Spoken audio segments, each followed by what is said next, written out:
میرے عزیز دوستوں، میرے بھائیوں بہنوں، ساتھیوں، آرام سے آپ بیٹھ جائیں، خاموشی سے کوشش کریں کہ تقریر سنیں، بیٹھ جائیں، سامنے والے بیٹھ جائیں، بیٹھ جائیں، آپ بیٹھ جائیں، آرام سے بیٹھ جائیں، جیسی ہماری بہنیں یہاں بیٹھی ہیں آپ بھی بیٹھ جائیں۔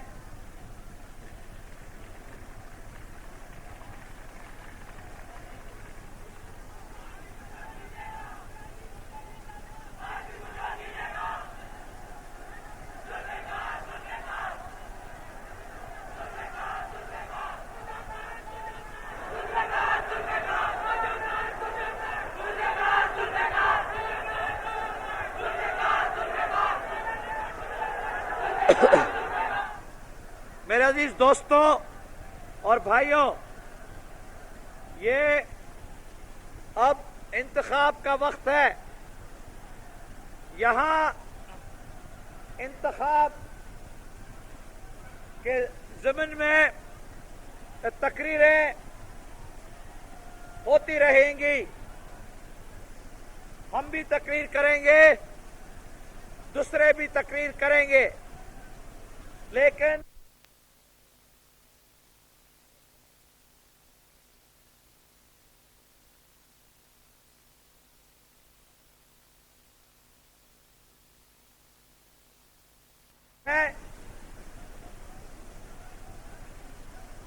وہ جو تقریریں کرتے ہیں ان میں وہ کافی گند اور کیچڑ پھیلتے ہیں، وہ ذاتی حملے کرتے ہیں، وہ شخصیت پر گر پڑتے ہیں، وہ جھوٹے الزام لگاتے ہیں، وہ جھوٹی باتیں کرتے ہیں، وہ لوگوں کے امنگوں کے ساتھ کھیلنے کی کوشش کرتے ہیں۔ اب میں کیسے ان کے سطح پر گروں؟ میں نہیں گر سکتا ہوں ان کے سطح پر۔ میں نہیں چاہتا ہوں کہ میں بھی ان کے خلاف ذاتیات پر حملے کروں، لیکن جیسے وہ کر سکتے ہیں ذاتیات پر حملے، ایسے اللہ تعالیٰ نے مجھے بھی زبان دی ہے اور میں بھی ذاتیات پر حملے کر سکتا ہوں، لیکن میں اس سے گریز کرنے چاہتا ہوں، کیونکہ میں جو آپ سے کہنے چاہتا ہوں وہ جو اہم بنیادی اور حقیقی اور ٹھوس باتیں ہیں اس پر میں کچھ کہنے چاہتا ہوں۔ جیسے میں نے شروع کی اپنی تقریر، میں نے کہا اس میں کہ یہ اب ہے انتخابات کا وقت، اب ہم بھی تقریریں کریں گے، وہ بھی تقریریں کریں گے، لیکن میں نے کہا ہے اور آپ جانتے ہیں کہ فیصلہ آپ کو کرنا ہے۔ اب جناب، اس میں لیتا ہوں ان کا پہلا الزام، اس بات پر میں لے رہا ہوں ان کا پہلا الزام۔ ان کا پہلا الزام یہ ہے کہ ملک میں جمہوریت نہیں ہے، ملک میں جمہوریت کو کچل دیا گیا ہے، ملک میں جمہوریت کا نام اور نشان نہ رہا۔ اب میرے دوستو، اگر یہ جمہوری دور نہ ہوتا، اگر اب جمہوریت کا وقت نہ ہوتا، تو پھر کیوں یہ انتخاب کا وقت اور مہم چلتا؟ کیوں اس وقت کہ آپ کے پاس ہم آتے کہ آپ اپنا فیصلہ دیں؟ جمہوریت کا مقصد یہ ہے کہ عوام کو فیصلہ کرنا ہے، تو جناب اگر یہ جمہوریت نہیں ہے تو کہاں اور کیا ہے جمہوریت؟ کیونکہ آپ دیکھتے ہیں کہ یہ بنیادی جمہوریت کا نظام نہیں ہے. یہاں 40,000 لوگوں کو ووٹ نہیں دینے ہیں. یہاں بالغ رائے کے ذریعے سے، عام رائے کے ذریعے سے ہر شخص جس کی عمر 21 اور 21 سے اوپر ہے، ہر مرد ہر عورت، ان کو انتخابات میں فیصلہ دینا ہے. میں آپ کو کہنے چاہتا ہوں کہ جب سے پاکستان بنا ہے، جس دن سے پاکستان وجود میں آیا ہے، اس دن سے لے کر آج دن تک اس قسم کی جمہوریت پاکستان نے نہیں دیکھی ہے. یہ جمہوری دور ہے. پہلے پاکستان میں حکومتیں آئیں اور گئیں، صوبائی انتخابات ہوئے، بنیادی جمہوریت کے انتخابات ہوئے، لیکن بالغ رائے کے ذریعے سے سارے ملک میں 1.5 سال پہلے الیکشن کے وقت سے، انتخابات کے وقت سے 1.5 سال پہلے کبھی پاکستان کی تاریخ میں آج دن تک الیکشن نہیں ہوئی ہے. اب جناب یہ الیکشن ہو رہی ہے. اس الیکشن میں ہر جماعت کو اجازت ملی ہوئی ہے. ہر جماعت کو صرف نہ اجازت ملی ہوئی ہے کہ وہ الیکشن میں کام کر سکتے ہیں، لیکن اگر وہ کہتے ہیں ہم مل کر، ہم ایک ٹولہ بنا کر، ہم ایک مسکروں کی سرکس بنا کر ہم چلیں گے اور نکلیں گے، تو ان کو تو اجازت یہ بھی ملی ہوئی ہے کہ وہ اپنی سرکس کو نکالیں، اپنے مسکروں کی سرکس کو نکالیں، جو کچھ ان کو الزام.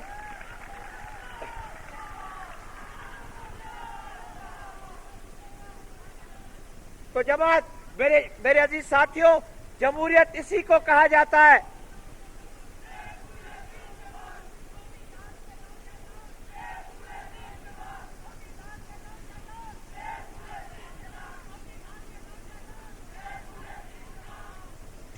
اس لیے اب جمہوریت کو یہی ہے، کیوں جمہوریت اس سے اور کوئی جمہوریت اور کسی ملک میں اس سے زیادہ جمہوریت نہیں ہو سکتی.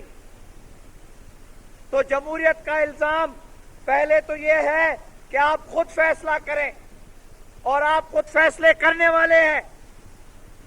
یہ آپ کو اجازت دی گئی ہے اور یہ قانونی اور دستوری اجازت ہے. تو جناب جہاں تک یہ الزام ہے کہ جمہوریت ملک میں نہیں ہے، تو وہ آپ خود دیکھ رہے ہیں کہ 7 تاریخ کو 1 مہینے کے اندر آپ کو قومی اسمبلی کے فیصلے کرنے پڑیں گے، اور اس کے بعد 10 تاریخ کو 3 دن بعد آپ کو صوبائی اسمبلی کے فیصلے کرنے پڑیں گے.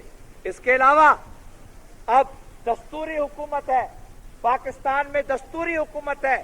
یہ دستور کا دور ہے. پہلے کب تھا دستور پاکستان میں؟ کہاں؟ ہماری ساری تاریخ میں دستور نہیں تھا، اور دستور ہم بنا نہ سکے. تو جب دستور یہ بنا نہ سکے، دستور ملک کو یہ دے نہ سکے، تو اس زمانے میں یہ کیا کہتے تھے کہ ہمیں تو دستور کی ضرورت نہیں ہے. جناب مصر کو دستور کی ضرورت ہے، افغانستان کو دستور کی ضرورت ہے، ایران کو دستور کی ضرورت ہے، سعودی عربیہ کو دستور کی ضرورت ہے. ساری دنیا دستور کی حکومت پر چلتی ہے. انہوں نے 20 سال کہا کہ ہمیں دستور کی ضرورت نہیں، قرآن شریف ہمارا دستور ہے. تو پھر دستور بعد میں انہوں نے کیوں متفق ہوئے دستور پر؟ بعد میں بھی کیوں نہیں کہا؟ جناب قرآن شریف، قرآن تو سب کا قرآن ہے، قرآن تو سب سے بڑا کتاب ہے، قرآن تو سب سے اہم کتاب ہے، قرآن تو ساری دنیا کا ہے، قرآن تو ہر مسلمانوں کا ہے، قرآن سے بڑا اور کوئی کتاب ہو ہی نہیں سکتا. قرآن ہم سب کا کتاب ہے، قرآن پر ہم سب چلتے ہیں، مسلمان چلتے ہیں، قرآن پر ہم ایمان رکھتے ہیں، قرآن ہمارا مقدس ہے. لیکن یہ بات کہ دستور کی ضرورت نہیں ہے، تو پھر کل اگر آپ کوئی دکان پر جائیں اور کہیں کہ بھائی مجھے بل دو تو تمہیں کہے گا کہ بل کی ضرورت نہیں ہے. اگر تم خریدی کرو تو کہے گا تمہیں خریدی کی ضرورت نہیں ہے. اگر تم گندم لینے چاہتے ہو کہیں گے نہیں جی ہم سب کچھ ہمارا جو ہے قرآن ہے. آخر قرآن ہمارا دین اور مذہب ہے. دستور کی بھی ضرورت ہوتی ہے. قرآن سب سے اونچے سطح پر. بعد میں ملک کو چلانے کے لیے, قوم کو چلانے کے لیے دستور کی بھی ضرورت ہوتی ہے. تو اگر کیا صرف ہم مسلمان ہیں؟ کیا سعودی عربیہ میں مسلمان نہیں ہے؟ کیا مصر میں مسلمان نہیں ہے؟ کیا سیریا میں, شام میں مسلمان نہیں ہے؟ تو ان کے پاس کیوں دستور ہے؟ اب جناب, اور اس کے علاوہ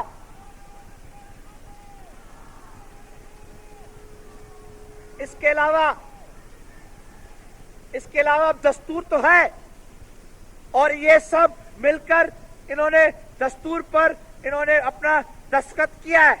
تو پھر اب کیوں دستور کی ضرورت ہے؟ پہلے دستور کی ضرورت نہیں تھی. پہلے کہتے تھے قرآن ہمارا دستور ہے. اب تو دستور تو ہے پاکستان میں. یہ سب مل کر, یہ نیب, جمعیت العلماء ہند, یہ سب مل کر انہوں نے دستور, جماعت اسلامی, یہ سب مل کر انہوں نے دستور پر دستخط کیے تھے, دستور کو منظور کیا تھا, حلف اٹھایا تھا. تو اب کیوں نہیں انہوں نے کہا کہ ہمیں قرآن ہمارا دستور ہے؟ میں اس لیے یہ کہہ رہا ہوں کیونکہ اب کہہ رہے ہیں کہ منشور کی ضرورت نہیں ہے. پہلے کہتے تھے کہ دستور کی ضرورت نہیں ہے کیونکہ قرآن شریف ہمارا دستور ہے. اب وہ منشور پر آ گئے ہیں. منشور کہتے ہیں ہمیں منشور کی ضرورت نہیں ہے, قرآن ہمارا منشور ہے. جناب, قرآن سب سے بڑا کتاب ہے.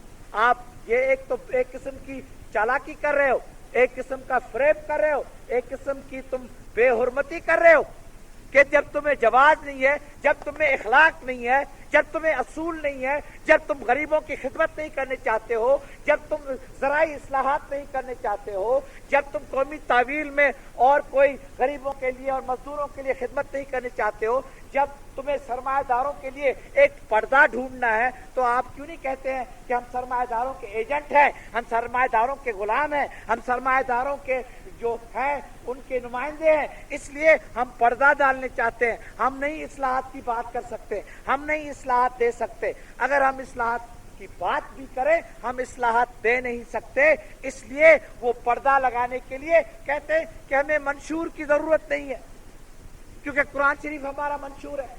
جناب, تو پھر جیسے میں نے کہا کہ سارے دن کا کاروبار کیسے چلے گا اگر قوانین کی ضرورت نہیں ہے, پولیس کی ضرورت نہیں ہے, آپ کو میونسپل کمیٹی کی ضرورت نہیں ہے, آپ کو لوکل باڈیز کی ضرورت نہیں ہے, آپ کو پھر کسی چیز کی ضرورت نہیں ہوگی. پھر نہیں قوانین کی ضرورت ہے, اگر دستور کی ضرورت نہیں ہے تو منشور. جناب, یہ منشور سے بھاگ رہے ہیں. اب 7 جنوری سے 7 فروری 1 مہینہ گزر گیا, ہر ملک میں منشور دیا جاتا ہے. اور اب میں کہتا ہوں اگر یہ منشور دیں گے بھی, یہ ایک جھوٹا منشور دیں گے کیونکہ یہ جھوٹے ہیں. انہوں نے شروع سے جھوٹ کہا ہے اور آخری دن تک یہ جھوٹ کہیں گے. یہ نماز پہلے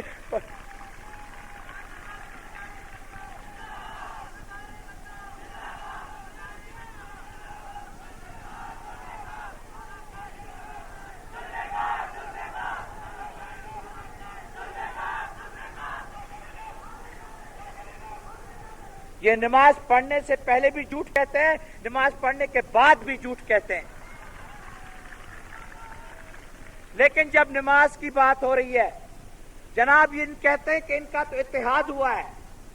یہ کہتے ہیں کہ یہ تو اب ستارے بن گئے. جناب, اچانک یہ ستارے بن گئے. یہ لوگ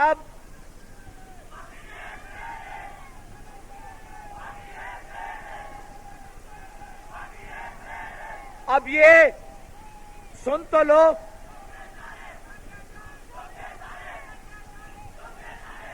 میرے ایبٹ آباد کے غریب دوستوں,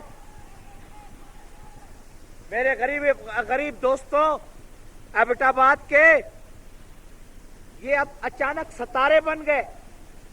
یہ صاحب, یہ مفتی, یہ مودودی, یہ ولی, یہ مزاری, یہ نورانی, یہ سب جن میں سے ای اور ای نکلتا ہے, مودودی, نورانی, مفتی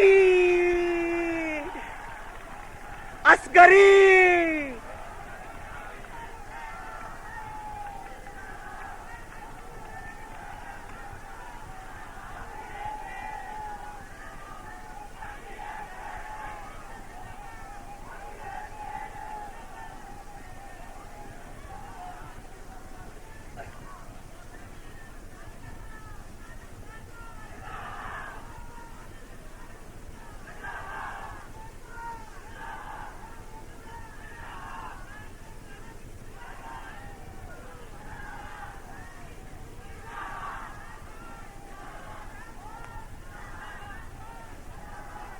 تو جناب اب یہ ستارے بن گئے، لیکن میں ان ستاروں سے پوچھنے چاہتا ہوں کہ آپ جیسے آپ کا اتحاد رہا کہاں؟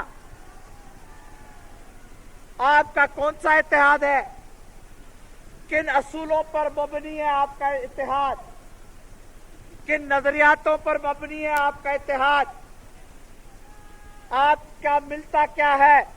آپ کی دشمنی صرف حکومت کے ساتھ ہے، دشمنی صرف بھٹو کے ساتھ ہے، لیکن میں کہتا ہوں کہ ان کی دشمنی میرے ساتھ بھی نہیں ہے، ان کی دشمنی میرے ذات کے ساتھ نہیں ہے، ان کی دشمنی عوام کے ساتھ ہے، ان کی دشمنی غریبوں کے ساتھ ہے، ان کی دشمنی محنت کشوں کے ساتھ ہے، ان کی دشمنی مزدوروں اور کسانوں کے ساتھ ہے. اس لیے یہ جناب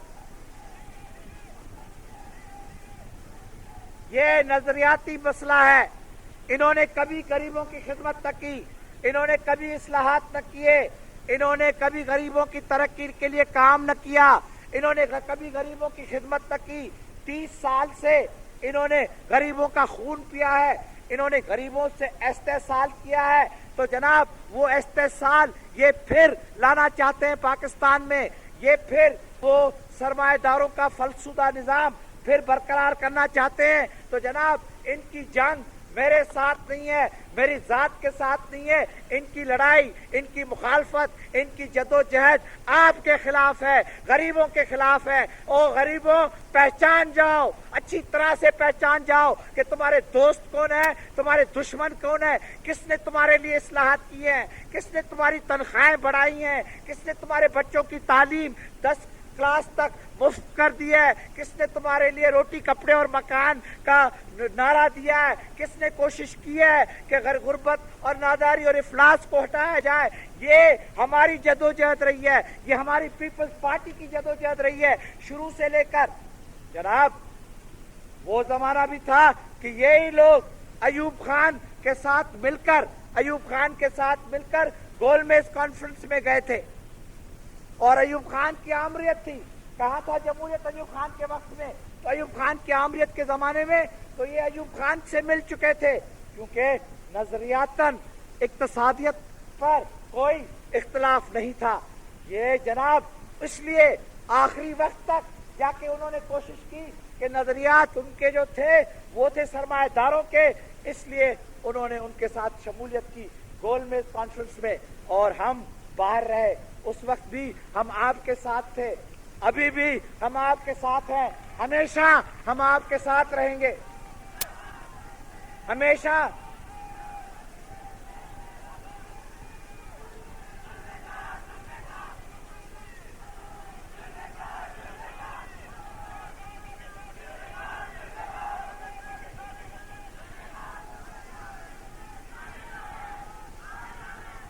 ہمیشہ انشاءاللہ تعالی ہمیشہ آپ کے ساتھ ہی رہیں گے. ان کا کوئی اخلاقی اور سیاسی اتحاد نہیں ہے. جناب کیسے سیاسی اور اخلاقی اتحاد ہو سکتا ہے؟ میں پوچھنے چاہتا ہوں کہ مودودی مفتی کے پیچھے نماز پڑھیں گے؟ مفتی نورانی کے پیچھے نماز پڑھیں گے؟ نورانی مودودی کے پیچھے نماز پڑھیں گے؟